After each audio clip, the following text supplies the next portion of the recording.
وتقدم الأشغال بلغت نسبة 85% تقريبا. في مجال التعليم تم عقد اتفاقية شراكة مع المديرية الإقليمية للتعليم لأجل بناء حجرة دراسية بفرعية عين فيل التابعة لمجموعة مدارس ولاد منصور، وحجرة دراسية أخرى ومرفقين صحيين لدوار ولاد محمد براري تابع لمجموعة إدريس الثاني، وملء أنبوب الماء من أجل ربط إعدادية ولاد الستوت بالماء الصالح للشرب. تم توقيع الاتفاقية من طرف الجامعة ومن طرف المدير الأكاديمية، والآن الاتفاقية بالعمالة للمصادقة عليها من طرف السيد العامل. كذلك بشرت الجامعة نشر إعلان الاستشارة المعمارية لاختيار المهندس الذي سوف يقوم بالدراسة وتتبع الأشغال بالنسبة لهاتين الحجرتين الدراسيتين والمرفقين الصحيين. وفي إطار تشجيع الاستثمار بالجامعة تمت الموافقة المبدئية من طرف الجامعة على مشروع استثماري تقدم به أحد المستثمرين الأتراك الذي يطلب مساحة 5 هكتارات من المنطقة الصناعية لإنجاز مشروع ضخم سيستثمر فيه حوالي 20 مليار سنتيم. كذلك الجامعة تسلمت شهادة الملكية الخاصة للمنطقة الصناعية حوالي أسبوعان. في إطار الدفاع عن مصالح الجامعة قامت الجامعة بإرسال أو بتكليف السيد مدير الجامعة بمتابعة الملف الخاص بالتسوية القضائية لشركة ريفودريك وأنس بريك اللتان توجدان في إطار هذه التسوية القضائية، وذلك من أجل الحصول على ما بذمة الشركتين من ديون لصالح الجامعة مستحقات الرسم المفروض على مواد المقالب. مواكبة اللقاءات المتعلقة بتسوية الوضعية القانونية لدوار عين فيل. كذلك في إطار تسوية أو إعادة الهيكلة ديال دوار عين فيل تمت مجموعة من اللقاءات في هذا الشأن من أجل إيجاد حل لهيكلة هذا الدوار. كذلك بالنسبة للأضرار التي يسببها مقلع كناريف تمت مجموعة من الاجتماعات لرفع الضرر على الساكنة حتى لا تنساق وراء تلك الفوضى التي كانت تعرفها الطريق الوطنية رقم 2. في إطار مقررات المجلس كذلك الجامعة في صدد اقتناء سيارة للمصلحة وهي الآن في طور التسليم. وفي إطار تحديث الإدارة وتحسين جودة الخدمات المقدمة للمواطن تم اقتناء مجموعة من التجهيزات المعلوماتية. كذلك قام المجلس بطلب شاحنة لنقل النفايات. انتقلنا إلى مقر وزارة الداخلية صحبة أحمد الزداز ووعدونا بمنحنا شاحنة كبيرة لنقل النفايات خلال هذا الصيف إن شاء الله. إذن هذا ما يتعلق بملخص حول الأشغال التي قام بها المجلس خلال أو ما بين الدورتين، دورة فبراير ودورة مايو. التشميت كما قالوا شي حاجه يكون الانسان العيب كنا اتفاقيه ولا عليها واحد المجموعه من الملاحظات. حنا في المجلس الاقليمي صادقنا عليها طرحنا الملاحظات ديالها.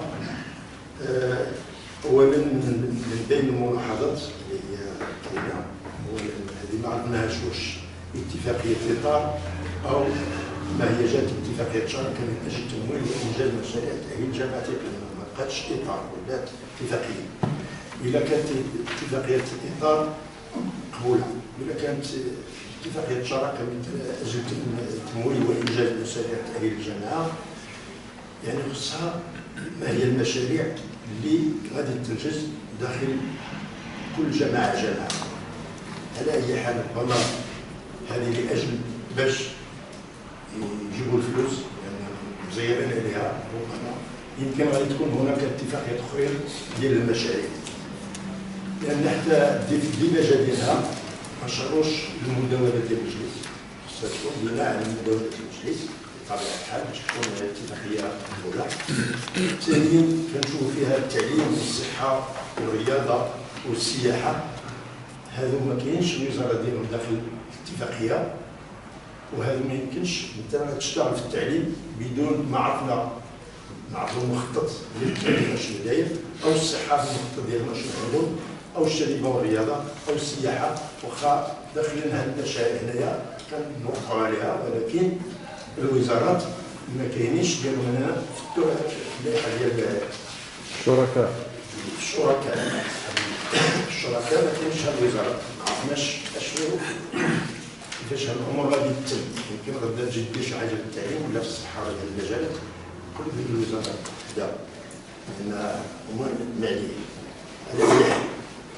كذلك كما قلت سابقا ان شي مشاريع هذه كانت تطلب السيد الرئيس مع الاتفاقيه ومع المشاريع ومع الافكار، ولكن هذه المشاريع خص تكون مشاريع دايره مطبوقه ومصادقه عليها لا المجلس ولا كلش ولا الجهه، باش نعرفوا اشنو ما لنا وما لا علينا.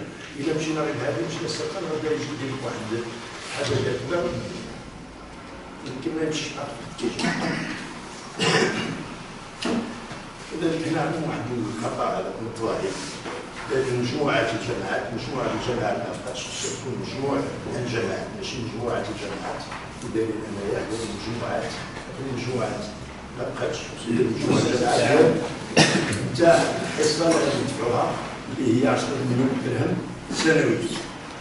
كذلك هذا المبلغ ديال 10 مليون درهم سنويا ما باينش، ما واضحش الاتفاقيه كيفاش غادي توزع على 16 جماعه قرويه.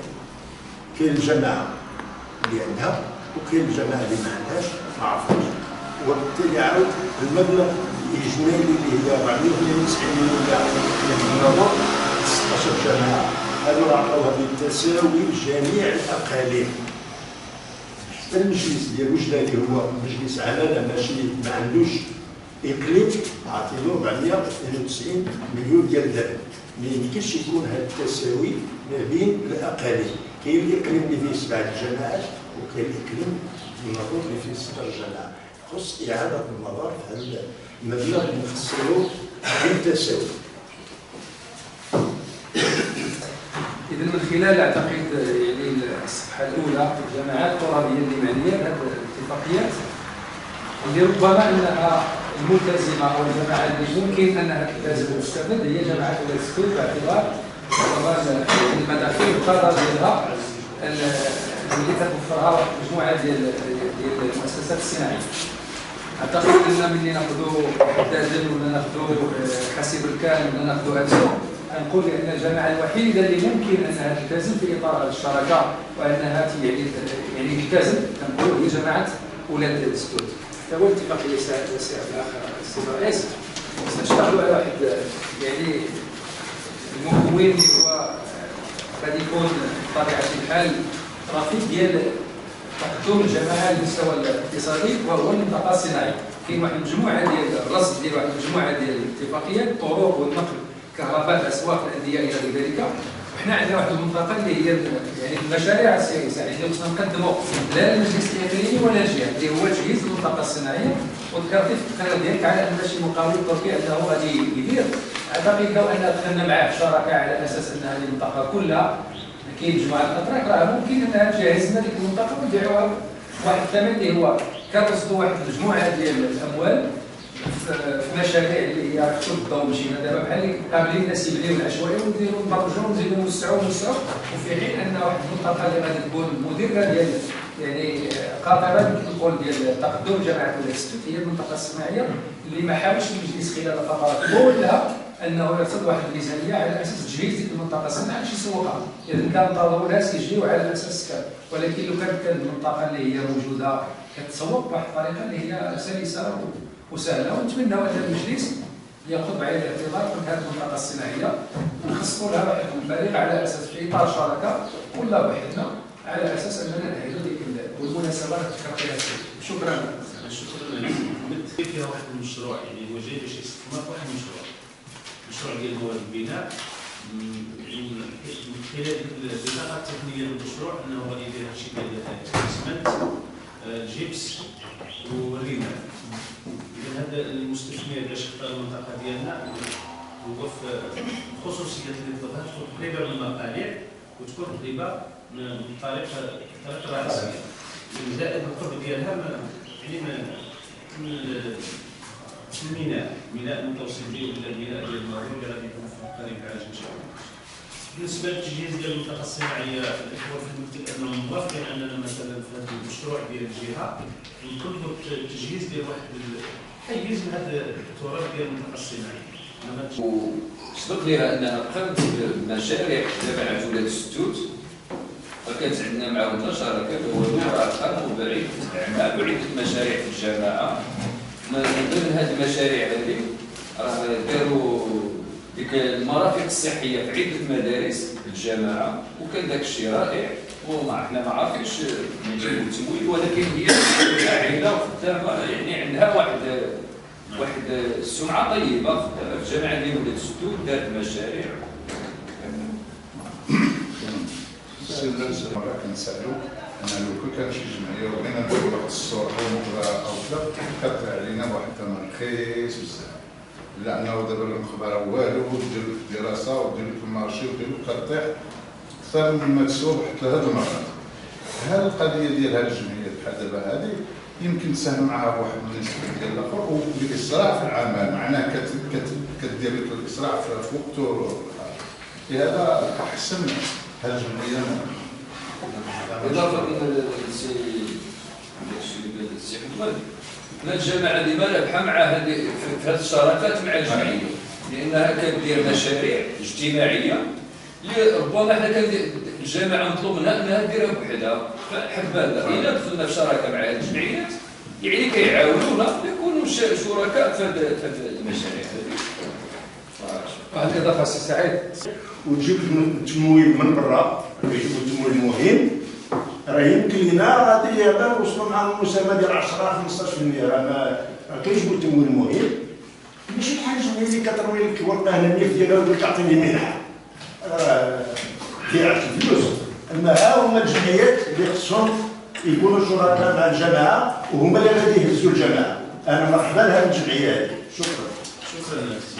دخول من الجمعيات وكيعتبروها منافس ربما في الدائره ولا في المجال الى ذلك، وكيتهربوا من هذه الشراكات. اعتقد ان الامور الان اتضحت، حتى واحد ما غادي يخلص في بلاصتو. حنا اعتقد مجلس ولاية السدود ماشي استقلالي، يجي استقلالي بعدا نقولوا انا نخدموا نستعلوا بهذه الجمعيات ونطلقوا الافراج كما كيقولوا. واعتقد نتمنى السي سعيد دير شي اجتماع مع هاد الناس هادو باش يشجعوهم ويجلسوا مع المجلس ويعرفوا المجلس على اساس انه غدا عندهم جميع المبادرات الاجتماعيه ديالهم. واحد لا ديال الكارونتي ديال 29347.17، يعني اللي بقى فيه خصو يتحول هو 139,613.12. بالنسبه للفصل المتعلق ببناء عربه الجرار كان مبرمج فيه 91,170.63 تم اعاده البرمجه ديالها بكاملها، واللي عطانا واحد المجموع ديال 230,783.65. تشييد البنايات، بناء مكاتب داخل الاداره، حيث يتوفر الفصل الاول 11/10/12/10/10 على مبلغ 91,170.63 درهم، والفصل الثاني 22/20/11/10/10 على مبلغ 139,613.12 درهم، بعد خصم ضمان مقاول ليصبح مجموع اعتمادات الفصل 22/20/11/10 متعلق بتشييد البنايات بناء مكاتب داخل الإدارة هو مبلغ 430,783.75 درهم. وبعد هذه التوضيحات أبدت اللجنة موافقتها على المشروع والتمست من المجلس المصادقة عليه، وبخصوص النقطة المتعلقة بتوزيع الاعتمادات المرصودة بالفصل 14/10/10/20 المتعلق بإعانات لجمعيات أخرى اجتماعية خلال إعداد الميزانية برسم السنة المالية 2016، بعد الاستماع إلى التوضيحات التي قدمها السيد رئيس المجلس في الموضوع، ارتأت اللجنة أنه أصبح من الضروري توسيع الاعتمادات المرصودة بهذا الفصل على الجمعيات التي ستستفيد من تحديد المبلغ المقترح لكل جمعية وعرضها على المجلس للمصادقة. وقد تم تحديدها كما يلي: أسماء الجمعيات والمبالغ المقترحة. جمعية الشعلة للتكافل الاجتماعي بزايدو تدبير وتسيير 6 حافلات لنقل مدرسي 145,000 درهم. جمعية الانطلاقة للتنمية والتضامن بدوار مؤسسات عين برحال تدبير وتسيير حافلتين للنقل المدرسي 50,000 درهم.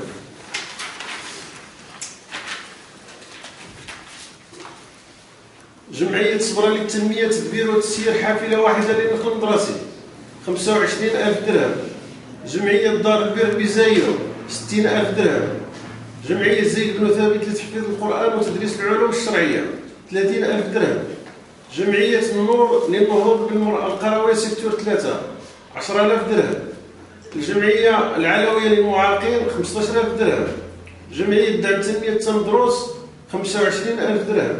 جمعية الخير للتنمية والتكافل الاجتماعي بالقيعة تقوم بجمع النفايات المنزلية وتسيير حافلة واحدة للنقل المدرسي 35,000 درهم.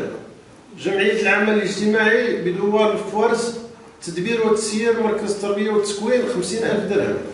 الجمعية الرياضية أمام السوسات تدبير وتسيير المركب الرياضي للقرب 30,000 درهم. جمعية ملوية للتنمية بني وكيل الزاوية 5,000 درهم. جمعية الوفاء لتصفية الكلي بدائرة زايو 10,000 درهم. الجمعية المغربية لحقوق الإنسان فرع زايو 5,000 درهم. جمعية التفاؤل لدعم المرأة 5,000 درهم.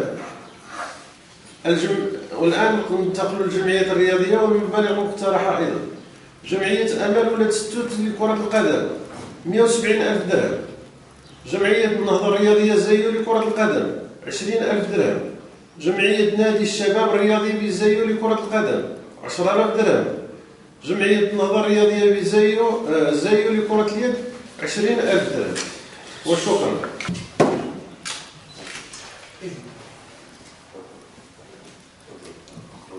السي عبد الرحمن الذي توفى امبارح